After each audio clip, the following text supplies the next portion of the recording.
دو تیم به خدمت شما معرفی کنم و بعد بپردازم به گزارش بازی.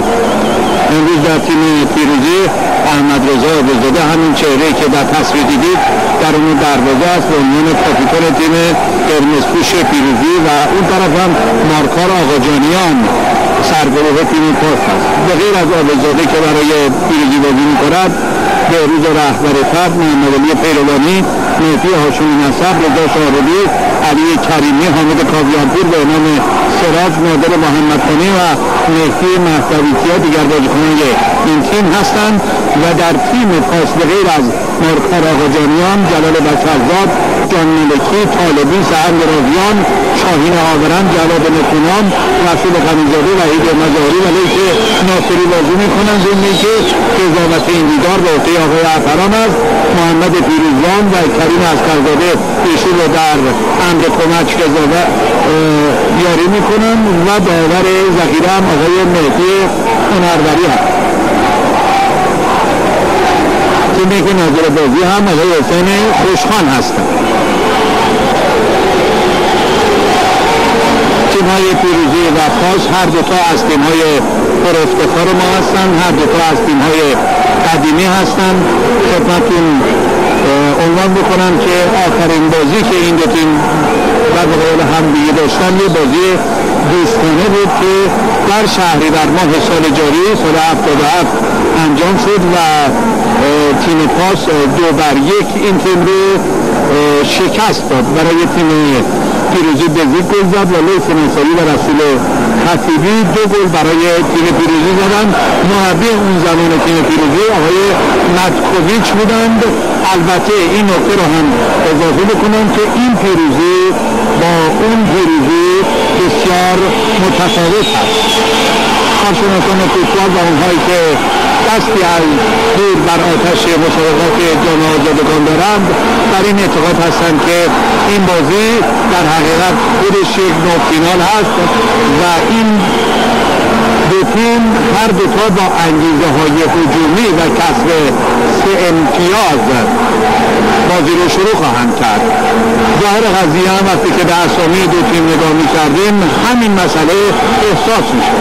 در تیم پیروزی قایب بزرگ حمید استیلی است و که نمیتونه امروز در ترکیب تیم قرار بگیره و در تیم پاس هم که من نگاه میکنم بنا به هر دلیلی که دلیل اون رو آقای ذوالفقار نصب سرمربی این تیم قطعا بهتر از همه میدانن، رسول خطیبی و حسین خطیبی که یکی ملی پوش هست و یکی از بهترین گلزنان مسابقات جام باشگاهی در این تیم غایب هستن. البته در نیمکت ذخیره ها قرار دارند.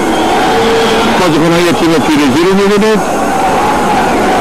این تیم با رهبری آقای علی پروین نیروی بهتری یافته است. بازی‌های خوبی رو از این تیم شاهد بودیم.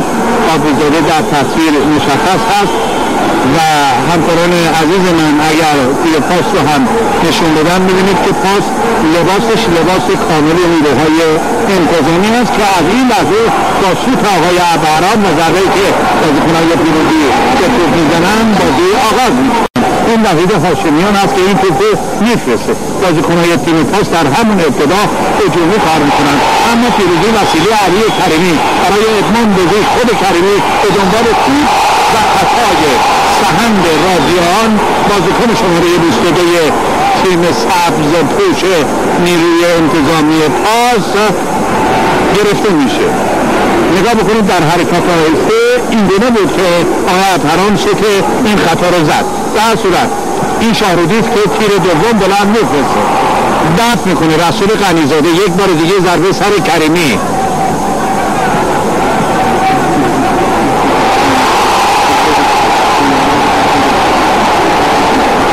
خب ضرورت داره باز من به نکته دیگری هم اشاره بکنم که این بازی قرار بود که رأس ساعت 14:30 انجام شود که با 11 دقیقه تأخیر شروع شد.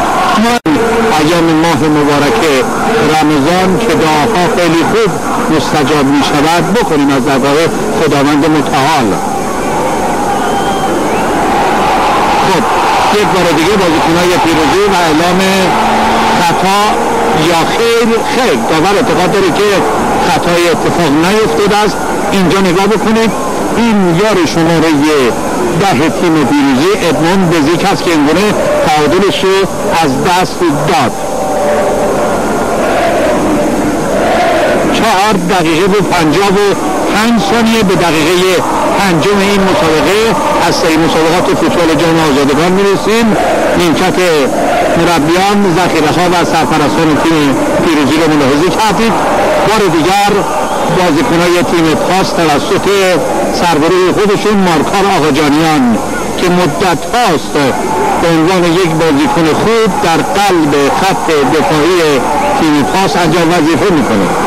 ارسال یک توپ بلند نشوی دستهای احمدرضا عزیزاده بلافاصله برای شاهرودی و این سهند رازیان هست که مانع از رسیدن توپ مجدد به شاهرودی میشه. خود وضعیت تیم پیروزی تهران رو از رهبری فرد شاهرودی یک کنترل خوب، ارسال یک پاس برای علی کریمی، جان ملکی زودتر عمل میکنه. حالا به یار 11 از تیم پیروزی میرسه که نامش هست حامد کاویانپور.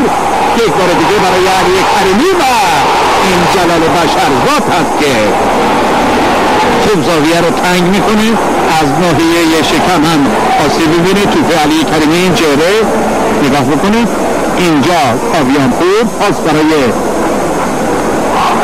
کریمی و این جلال بشرزاد است. خوب عمل کرد و موقعیت رو از تیم پیروزی و علی کریمی گرفت. 8 دقیقه و 34 ثانیه.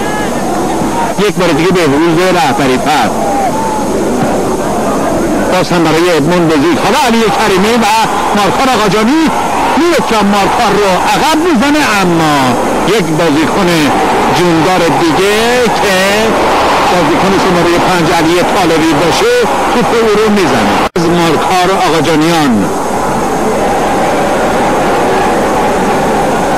پیروزی مثل روند معمول همیشگیش قصد دارد که با فرستادن توپ از جناحین ارسال سانترهای بلند در بازه این توپ باز بکنه که حالا سراج این کار رو انجام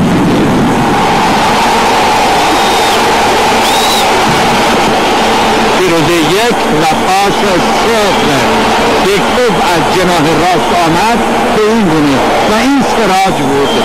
به نظر من دروازه‌بان و خط دفاعی پاس تعلل داشتند و موقعیت شناسی سراج هم نظیر بر علت بود. ابنام سراج این گل در دقیقه 12 به ثبت رسوند. حالا طبیعتاً حال هوای دیگری بر بازی حاکم خواهد شد. وحید مظاهری برای غنیزاده به جناح چپ، فرصت برای بازیکن‌های پاس، یک ارسال بلند و توپ ببینیم که اعتقاد بهروز رهبری فرد تا اینجا بازی قابل قبولی رو نمایش داده. یک بار دیگه وحید هاشمیان تیم پاس به نظر میرسه که تنها به حرکات وحید هاشمیان چشم دوخته و این رو تیم پیروزی خیلی خوب متوجه شده. من تصور میکنم زمینی که شما خطای بازیکن‌های تیم پاس رو روی علی کریمی دیدید، تصور میکنم که پاس در نیمه دوم قطعا این گونه نخواهد بود و از وجود یه بازیکن مثل خطیبی، حسین یا رسول که هر دوتا از سرعت و شم گلزنی بهره میگیرن استفاده خواهند کرد. به روز رهبری فرد، خود رهبری فرد پا به توپی رو برای کریمی حالا اینجا کنترل میکنه، میتونه که بفرسته. یک بار دیگه کریمی بلافاصله مارکار دخالت میکنه و توپ کریمی رو میزنه، اما توپ مارکار هم نصیب شاهرودی میشه. حالا برای کریمی با سر برای بهنام سراج فرصت داره. بهنام برای مهدوی‌کیا ضربه عالی مهدوی‌کیا یک گرمی خاصی به ورزشگاه میده و یک کورنر مسئول قرمزپوشان پیروزی میشه. ما تو فوتبال از این گونه شوت‌هایی که حالا در حرکت آهسته میبینید نیاز داریم یک ضربه دیگر از بهنام سراج حکایت از برتری بازیکن‌های پیروزی دارد. غنی‌زاده توی حرکت توپو واگذار میکنه به یار شماره 18 نکنام، خطا توسط داور اعلام نمیشه. ادمون بزیک، حالا خود بزیک کابوتو برای شاهرودی حالا ضربه‌اش به دست میاد برای تیم پیروزی. دقیقه 42 پاسی‌ها به گمان خطا ایستادند و ما هم یک لحظه نگاه بکنید. این شاهرودی است. کاش که تصویر لحظه قبلش رو ما میتوانستیم ببینیم که شما قضاوت بکنید که آیا خطا بوده است یا خیر. در صورت در حالی که تیم پاس حمله میکرد به نظر رسید که روی بازیکن پاس خطایی انجام شد. البته قضاوت با آقای ابهران است و پیروزی از این موقعیت وادارده استفاده کرد و توسط شاهرودی گل دوم رو به ثمر رسوند. ممنون هستیم از همکارانمون که با حرکت آهسته تصویر به ثمر رسیدن گل و لحظه قبل از اون رو نشون دادن. بازیکن‌های پاس معترض هستند به تصمیم گیری آقای ابهران.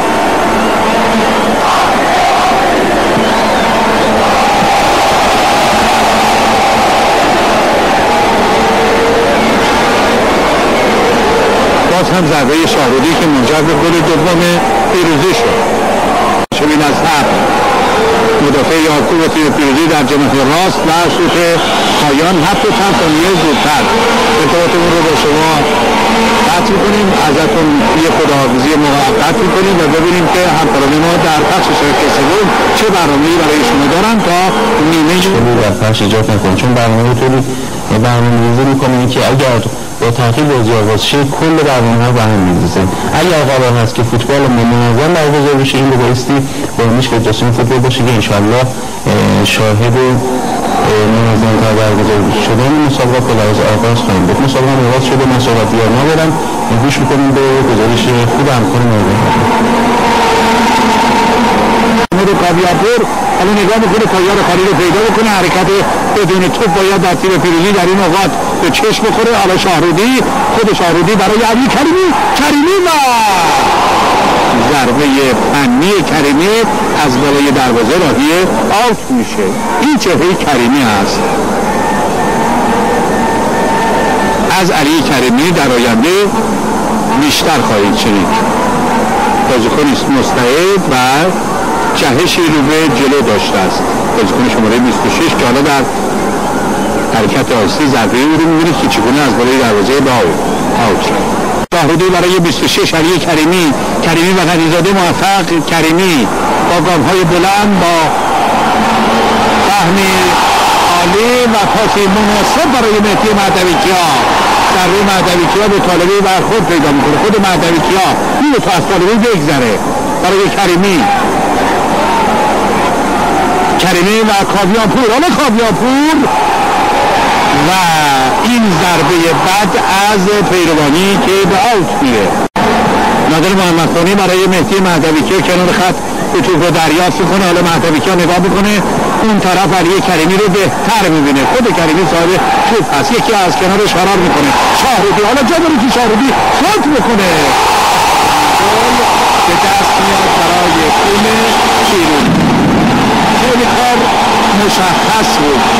حالا اگر همکاران من نشون بدن متوجه خواهید که چجوری باغچه این توپ رو به گل تبدیل کرده است. یار شماره 20 توپ به علی کریمی رسید، به توپ رو کنترل کرد. شاهرودی با فهم بسیار بالا خیلی سریع از کنارش فرار کرد. او از دفاع راست تیم پاس گذشت، توپ رو فرستاد و باغمیشه که دقایقی از حضورش در زمین تیم پیروزی نگذشته بود گل سوم رو برای این تیم زد. دقیقه 30 و در حالی که 15 دقیقه پایان بازی هست. پس دقیقه 12 یک گل بهنام سراج، 42 یک گل توسط شاهرودی و دقیقه یک گل توسط باغمیشه، یک نتیجه بسیار خوبی رو برای تیم پیروزی به دست آورده است که این تیم امیدوار به روزهای بهتر هم باشد برای کسب عنوان قهرمانی. خطیبی کریمی دخالت میکنه. حالا کریمی به وزنه معتبری در پیروزی تبدیل شده برای باغمیشه، خود باغمیشه صاحب توپ است. پاس برای هلالی نگاه میکنه با روی پای پاس برای امام فر که بازیکن‌های توی پاس تحت ارتباط میکنن. باز هم هلالی یه پاس میره توی پاش. کریمی یک تنه به قلب خط دفاعی تیم پاس میزنه، یک دریبل و یک ضربه و به تیر دروازه برخورد پیدا میکنه علی کریمی و بعد از اون امامی فر. این چهره علی کریمی هست که تأسف میخوره از این توپی که به گل تبدیل نشده است.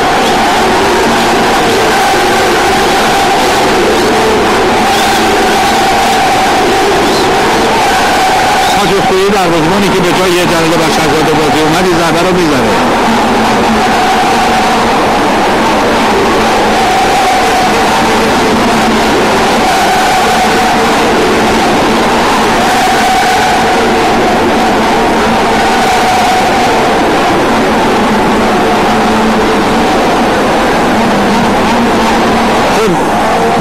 دقایقی بیشتر از نیمه دوم نمانده که تیم پیروزی با تکیه بر سگلی که به دست آورده و دقایق قبل هم میتوانست علی کریمی گل چهارم رو بزنه مسلط بازی رو دنبال میکنه.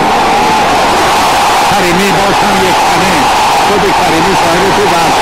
فرصت برای امامی فر هست و توی محمده کریمی و این ضربه که در دقیقه 40 میزنه در حالی که 5 دقیقه دیگه به پایان این بازی فرصت هست.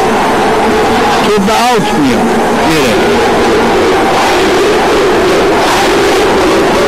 پرتاب میکنه برای شاهین آورند، خود شاهین آورند یک بار دیگه برای وحید هاشمیان، برای امامی فر. پیروزی مثل این که حالا تازه نفسش چاق شده. حرکات منسجم این تیم دفاع تیم پاس رو لرزان کرده. یک بار دیگه این نهری باغمیشه که از باز هجوم میبره. فرصت برای پیروزی برای گلی دیگر و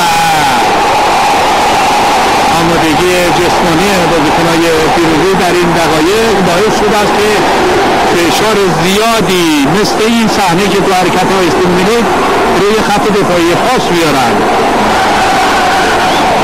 یک توپ برای لیث ناصری، اما باز هم در ضربات هوایی پیروزی با رهبری فر موفق عمل میکنه. حالا رهبری فر هم جلو میاد برای اسماعیل هلالی، خود هلالی یک ضربه دست حاج اسلویی مارکار آقاجانیان پشت این توپ قرار میگیره. خط دفاعی تیم پیروزی تشکیل میشه.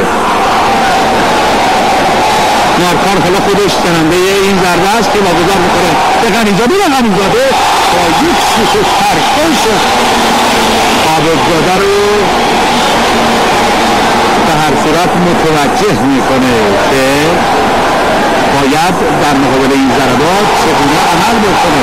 مهدوی کیا حالا به قلب خط دفاعی تیم پاس میزنه. امامی فر و ضربه برای تیم کرمکوش پیروزی 4 پاس 0.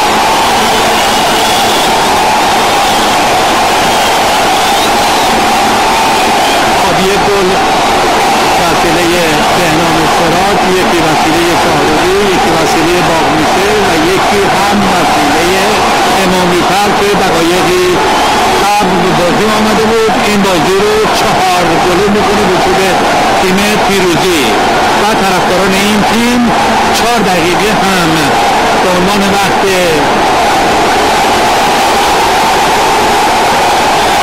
اضافه منظور میشه برای این بازی که بازیکن‌های پاس حالا از جناح چپ توسط لیث ناصری حمله به تدارک ببینن. مهدی کریمی با یک توپ بلند برای باغمیشه